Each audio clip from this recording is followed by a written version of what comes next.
인간의 문명은 모두 질문의 결과라고 합니다. 그래서 저 질문을 몇 가지 좀 던져보려고 합니다. 제가 어렸을 때 보면은 황금을 보기를 돌같이 하라, 뭐 이런 그 최영 장군의 말씀이라고 해서 이제 노래도 부르고 아마 대부분들 아실 텐데, 황금을 보는 거를 돌같이 할 수 있는 분 계시면 한번 손 한번 들어봐 주세요. 나는 황금 그냥 돌 같아. 그렇게 생각되시는 분.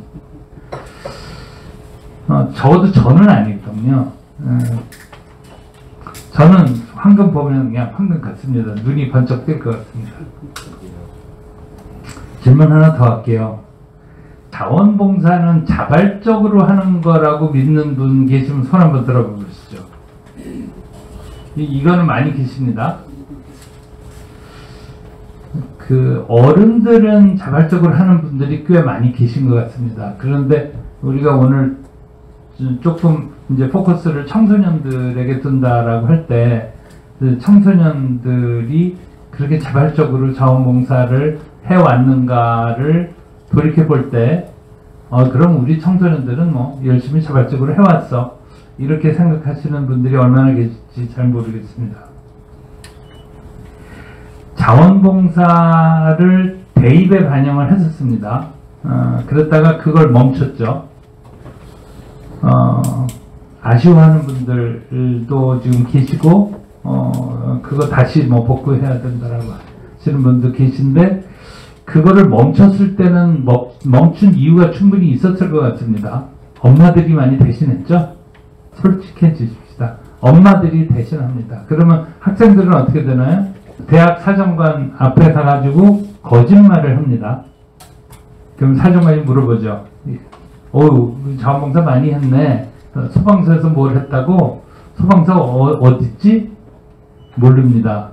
자기가 가봤어야 알죠. 그 교수님 앞에서 아이들이 공식적으로 거짓말하는 것을 가르치는 상황이 됐습니다. 취지는 훌륭했죠. 그 취지에는 저는 지금도 동감을 합니다.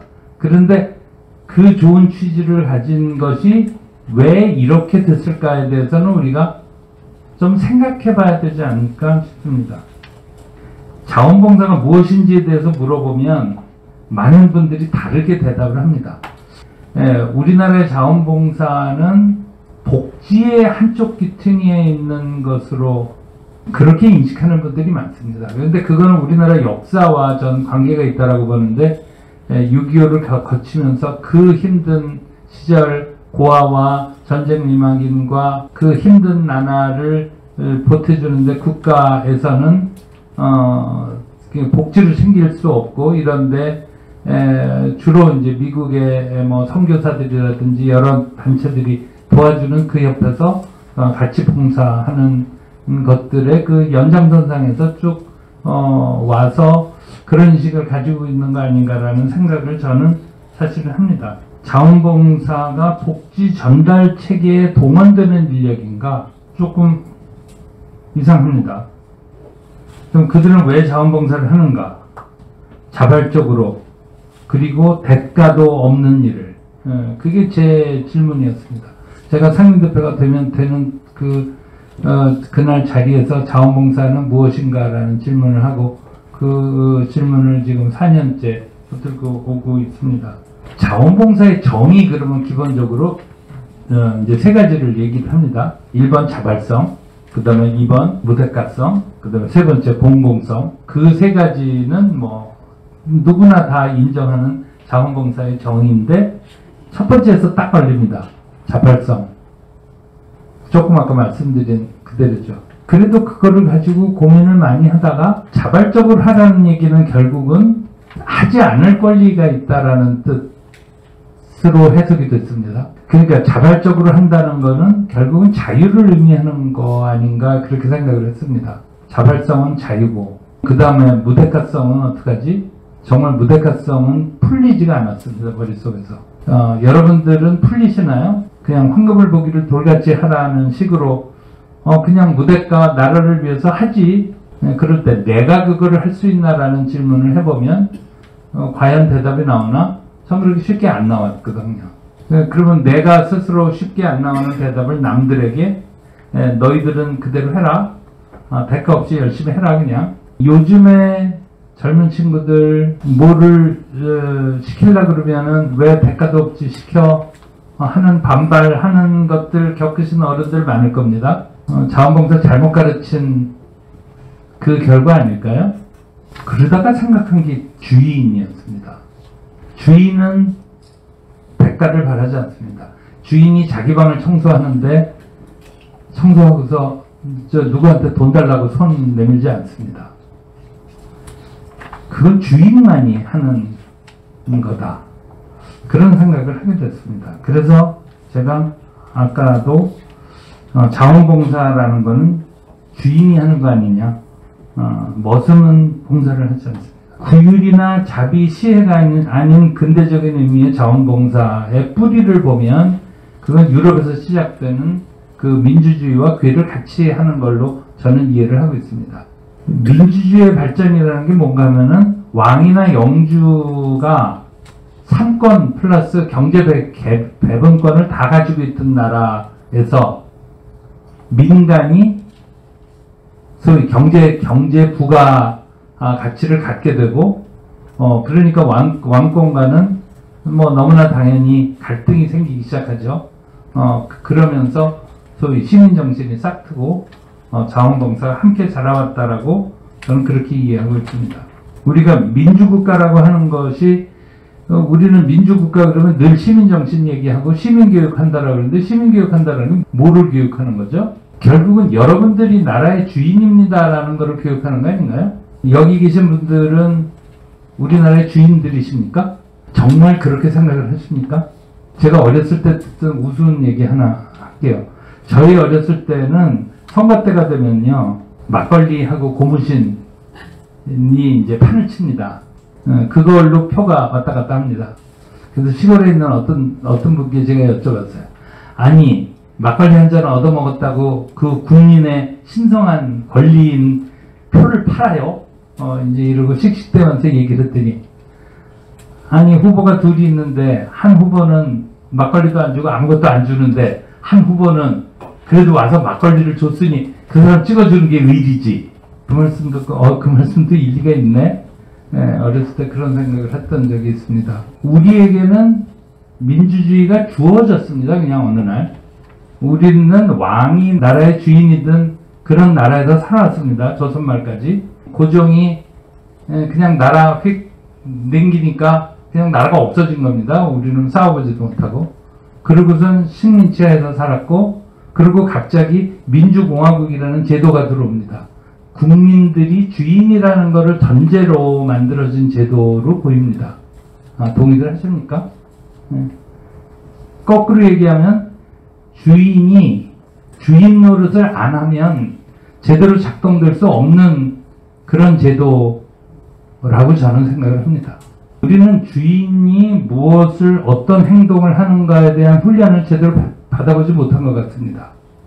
제가 주인 얘기 조금 더 해볼게요. 우리나라에 주인들이 생기면서 확 달라진 아주 결정적인 계기가 있습니다. 그게 토지개혁으로 보입니다. 해방 이후에 토지개혁을 통해서 농민들에게, 그 전에 쭉 소작농을 하던 사람들에게 땅이 주어집니다. 자, 그동안 소작료 내던 거 정도만 한 5년만 더 내면 이제 그 땅 당신 땅이 돼. 그전에는 소작하던 땅입니다. 그런데 그게 내 땅이 됩니다. 전부. 사람들이 안 달라졌을까요? 굳이 설명할 필요도 없습니다. 얼마나 달라졌을지. 내 땅을 경작하는 거와 남의 땅을 소작하는 거와, 작년에 어떤 분이 얘기한 대로 그 토지개혁 덕분에 6.25를 견뎌냈다라고 하는, 적어도 이쪽 남쪽에 있는 분들이 이제는 토지의 주인이 된 사람들이기 때문에 그거를 목숨 걸고 지켜냈다라고 하는 그 해석은 저는 굉장히 맞다라고 생각합니다. 주인이라는 게 그렇게 무서운 겁니다. 옛날에 그 마크 트웨인이라는 아저씨가 그 허클베리 핀의 모험이라는 데다가 이제 그런 거를 쓴 적이 있어요. 이제 아이 입장에서 하는 거죠. 일과 플레이와 소위 work, 그 둘의 차이가 뭐냐? 아무리 봐도 모르겠는 거예요. 그래가지고 여러 가지 얘기가 나오다가 한 끝에 이 친구가 이제 깨닫습니다. 헛글때리가. 내가 하는 행동에 대해서 누가 돈을 주면 그건 일이고, 돈을 안 주면 그게 플레이다. 그러면서 하는 얘기가 그런 얘기예요. 그 영국의 귀족들이 아침마다 이제 마차에 말 운동을 막 시키고 열심히 돌아오는데 어느 날 당신 수고했다고 아마 누가 돈을 주기 시작하면 그게 금방 일로 바뀔 거고 아마 그러면 때려칠 거라고. 재밌는 거라고 생각을 했어요. 결국은 주인이라는 거는 남들의 지시에 의해서 살 것이냐 내가 내 판단으로 선택해서 살 것이냐에 판가름이 되는 굉장히 중요한 겁니다. 제가 그 영국의 내셔널 트러스트 얘기를 요즘에 간혹 하는데 저기 이제 땅이 있습니다. 아주 숲이 좋고 그러는데 저 땅이 지켜졌으면 좋겠어요. 그러니까 여기 있는 분들끼리 이제 돈을 모아가지고 주인으로부터 사서 국가에다 맡겨놓고 이 땅은 아무도 개발하지 못하게 하세요. 내셔널 트러스트입니다. 그러면 돈을 낸 우리에게 어떤 이득이 있죠? 아무런 이득이 없습니다. 경제적인 이득이 없습니다. 그런데도 사람들이 그걸 하거든요. 주인 정신 아니고서는 해석할 방법이 없습니다.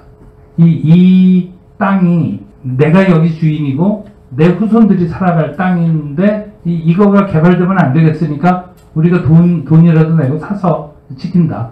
제가 멀리 갈 것도 없이 주인 정신 얘기 하나만 더 하겠습니다.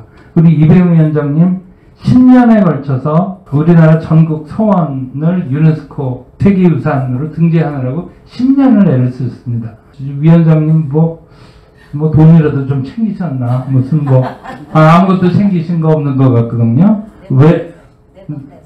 네, 그걸 한다고 그 사이에 하시던 일도 바뀌기도 하고 어떤 때는 뭐 일이 없으시기도 하고 이런 거를 10년을 해낸 게 뭘까요?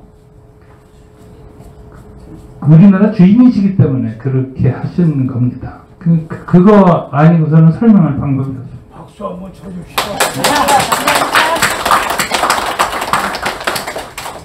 자원봉사를 우리가 수요의 측면에서 볼 것이냐 공급의 측면에서 볼 것이냐 그것도 저는 중요한 주제라고 생각을 합니다. 수요의 측면에서 자꾸 들여다보면 우리가 복지 같은 거는 수요에 의해서 움직입니다. 우리가 이러이러한 복지 수요가 있으니 그럼 어떡하지? 그러면 예산을 그만큼 세우고 그래서 이렇게 챙겨야 되겠다. 그런데 자원봉사를 거기다가 쓸어넣으면 어떻게 됩니까? 자원봉사를 해야 될 것이 어떻게 있으니까 그러면 100만 명이 필요하네. 동원하는 수밖에 없습니다. 그래서 자원봉사는 공급에서부터 봐야 됩니다. 그러니까 미국에 아직도 절반이 넘는 소방서들이 민간 자원봉사자들이 운영한다고 합니다.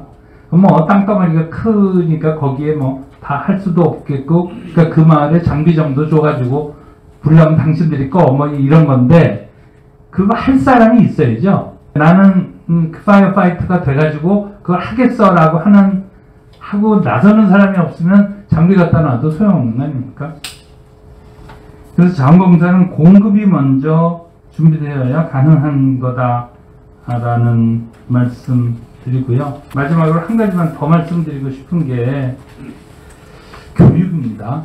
요즘 AI 얘기 많이 하죠. 지식 자체의 습득은 이제 점점 의미가 없어지는 세상이 돼가고 있습니다.